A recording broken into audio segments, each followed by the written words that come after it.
Salut à tous, c'est Oli, on se retrouve pour la suite de mon histoire. Comme toujours, j'adresse plein de force et de courage aux futurs guéris ainsi qu'à leurs accompagnants.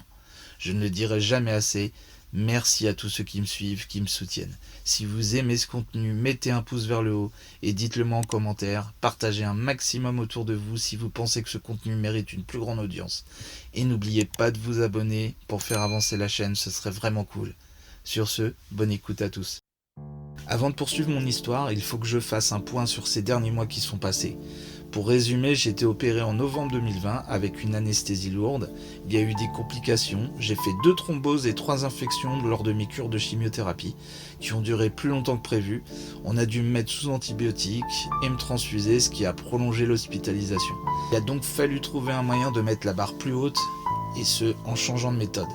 J'ai aussi recommencé à manger depuis peu, l'appétit est revenu.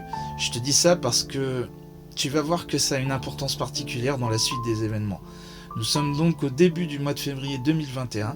On vient de me transférer du service interne du CHU de Rouen à Gustave Roussy Villejuif en oncologie. Et je me souviens parfaitement du premier jour quand je suis arrivé.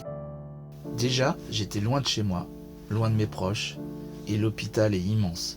Clairement, les bâtiments comptent une vingtaine d'étages. Il y a tous les services possibles, sans compter les sous-sols, et tout qui s'active autour de moi comme dans une fourmilière.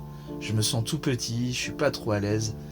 Heureusement, je suis pris en charge rapidement par une infirmière qui est super gentille et qui me demande de patienter avant qu'on me conduise à ma chambre. Et quand je te dis conduire, il faut que tu saches qu'à ce moment-là, je suis en fauteuil roulant. Disons que je peux marcher, mais je suis encore un peu faible, alors on me ménage pour éviter tout risque de malaise lié à la chute de tension. On est dans le hall des ambulances et très rapidement, l'infirmière m'apporte un sandwich, une bouteille d'eau et puis on me conduit à ma chambre. Je suis tout seul, c'est au 7e étage en oncologie. J'ai une baie vitrée avec une vue imprenable sur l'autoroute A6 et sur l'ensemble de la ville. Ouais, bon là, je repense aux mouettes de Rouen et elles me manquent. Je sais, c'est con, mais je m'étais habitué à les entendre crier. Blague à part.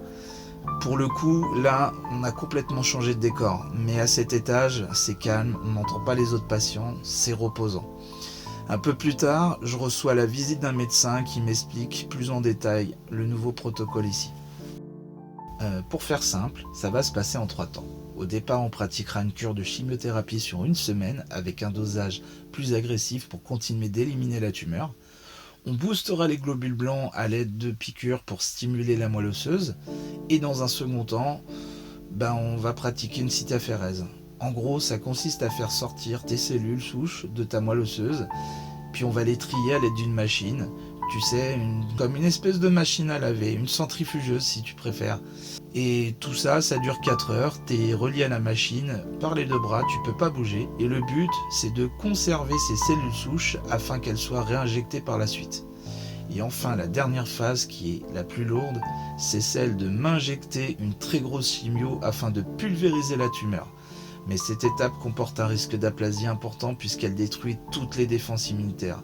Ça t'affaiblit énormément et ça nécessite ce qu'on appelle une autogreffe. En gros, on te réinjecte tes propres cellules. Ouais, c'est fort, hein. Celle qu'on t'a prélevée pour te remettre en forme, c'est vraiment innovant. Je suis dans l'un des meilleurs endroits possibles. Le taux de réussite est très élevé. Je ressens enfin pour la première fois un espoir de guérison. C'est rassurant. La première cure s'est bien passée. Entre deux, j'ai pu rentrer chez moi. J'ai quelques effets de la chimio, des fourmis dans les mains, des œdèmes aux jambes, mais ça passera très rapidement. J'ai un traitement à prendre, des antidouleurs et tous les jours des piqûres d'anticoagulants. Bon, on va répéter cette cure au moins 3 fois. C'est pas très concluant pour passer à la seconde étape. De plus, j'ai eu un accident de voiture avec une ambulance qui me ramenait chez moi. Alors je te rassure, rien de grave, hein, pas de casse, plus de peur que de mal. J'ai juste des douleurs au niveau du sternum et des côtes, comme des grosses courbatures, des hématomes, et le dos un peu bloqué. Mais par chance, je suis au meilleur endroit possible. J'ai pris l'habitude de venir à Gustave Roussy pour être hospitalisé, faire des cures, et j'ai commencé à reprendre du poids, ce qui est plutôt bon signe pour les médecins. Mais pour ma part, j'ai pris l'habitude également de me faire livrer à manger à l'hôpital, parce que tu sais, la nourriture de l'hôpital, c'est pas vraiment ça. Et au moment des repas, psychologiquement, ça va moyen. Je vais pas te mentir, j'ai eu un gros ras-le-bol de tout ça, alors j'ai compensé en mangeant. Et après tout, ça fait presque 1 an que je ne mangeais plus rien. Comme je te le disais, la vie est faite de surprises, de hauts, de bas. C'est des chapitres, des tempêtes, des éclaircies, des rires, des larmes. Il faut, si pénible qu'elles soient, les traverser. Et je te promets qu'après tout revient. C'est comme ça qu'on se bat. Alors si tu m'écoutes, peut-être dans ton lit d'hôpital avec le moral un peu bas, sache que ça reviendra. Souvent, quand ça fonctionne pas d'une certaine manière, il faut changer de méthode et de façon de penser. Crois-moi, tu te relèveras plus fort. Alors ne perds jamais espoir. Ça va aller. Courage.